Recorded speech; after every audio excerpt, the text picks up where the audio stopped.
Rocket Radio, powered by friendsorenemies.com. William and Adam from the Academy is. How are you guys doing? We are doing great. Good. Fantastic. We actually had this wonderful conversation before about baseball. And I wish I was recording because you guys are White Sox fans. Yes. And you did not want to see the Yankees win the World Series because you're American League guys, but you didn't want to see the Yankees win. You know what? I was for the Yankees initially, and then during the series, because we have a few people from Philadelphia on our bus, I couldn't help but cheer for the Phillies. But then when Matsui won your heart. Matsui won my heart in, what was it, Game 6? They took it to.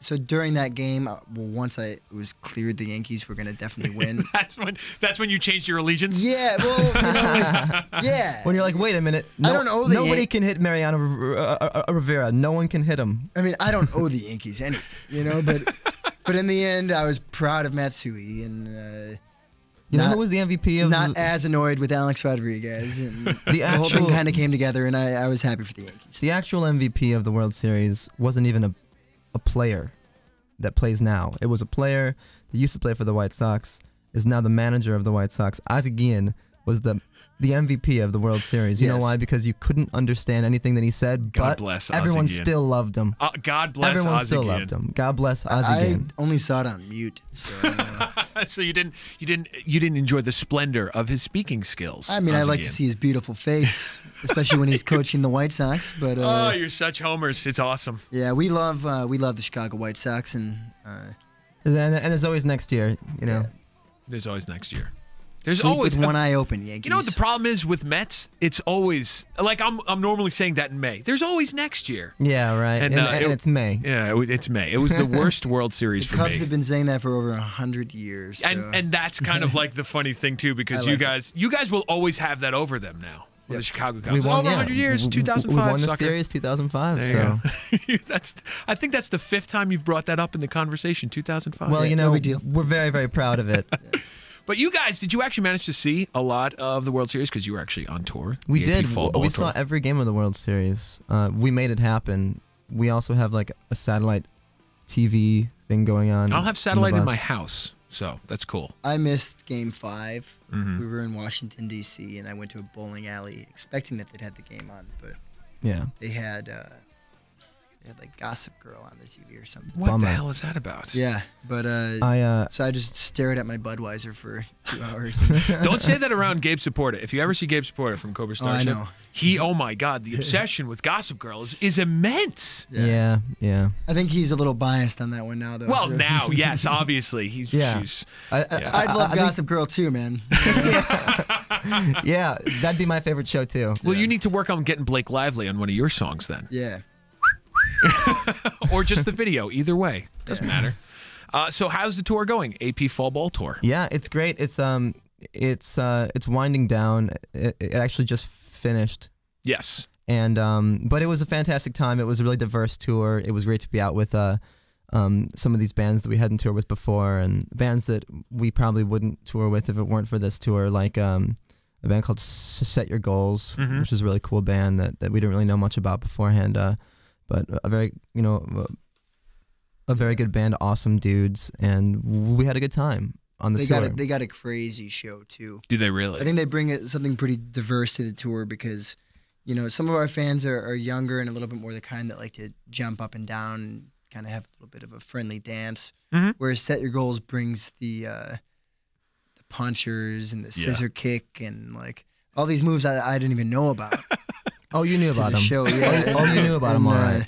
So we've seen a few ambulances pull up during their set really? and stuff like that. Which I haven't seen ambulances at a show in a long time. Yeah, right. It's always interesting to say the least. But that's what we like about the tours. There's 5 bands on it, and everyone was totally different from everyone else. I do have to get one thing off my chest, though. I'm not a big fan of someone's fans coming to the show and beating up our fans. I'm not a big fan of that, but I like the band. I get that because we've all been to shows where like you go see one band and then maybe they're headlining whatever, and they've lined up these local guys who are just there to cause absolute havoc, and you've got all these like very often it seems like all the kids up at the front of the stage that just want to be as close to their favorite artist as possible, and there are these dudes who look like they've been in prison, and they are just slamming people in the back of the head and dropping kicks and elbows and stuff like that. I've never been the dude who had the shaved head with the tattoo. I have tattoos, never had a shaved head. I've never been kicking buddy. I've been kicked in the throat at shows. Ah, that's not good. Well, it all depends. I guess it's the moment. Yeah, we It's like did a lethal show. weapon. It is. We did a show a couple years ago. It was us and Cobra Starship did like a world tour together, and one of the stops was in Belgium. And during our show and Cobra's show, the fans of Turbo Negro Oh, no. came just to say hi Yeah, no ulterior motives. and to remind us of our homosexual ways. and yeah, they were saying all sorts of terrible things to us. And Like had like signs like "Death to emo fags" and stuff like yeah, that. well, Just like while what? we played, we just kind of stared at our feet and we were like, "You're right," like, "All right, Turbo Negro fans, like just Whatever you move say. along now, go get your schnitzel or whatever." And I'll be right behind you because I love schnitzel. Yeah. It's Schnitzel's great. delicious. But Wow. Gabe I'm Saporta, Schwenker, so it's kind of Yeah, inbred. I it's- can't help it. It's embedded. Gabe Saporta, the Gossip Girl fan. He may like Gossip Girl, but he does not take. Am I allowed to swear on here? Yeah, He absolutely. does Go not cra- take shit from anybody. And That's very true. He got right off the stage. Well, he turned the tables on him and told them about their homosexual ways. Nice. And then got off the stage and hit him, I'm pretty sure. Really? I don't know if it was like... He bopped him on the head. I don't know if it was an all-out Jared the field Leto or mice. Travis McCoy hitting someone, but he hit him all right. He bopped him with the microphone, I think. Wow. And, That's ballsy. he's a ballsy guy. Yeah. I mean, I never thought him for like a real confrontational guy then.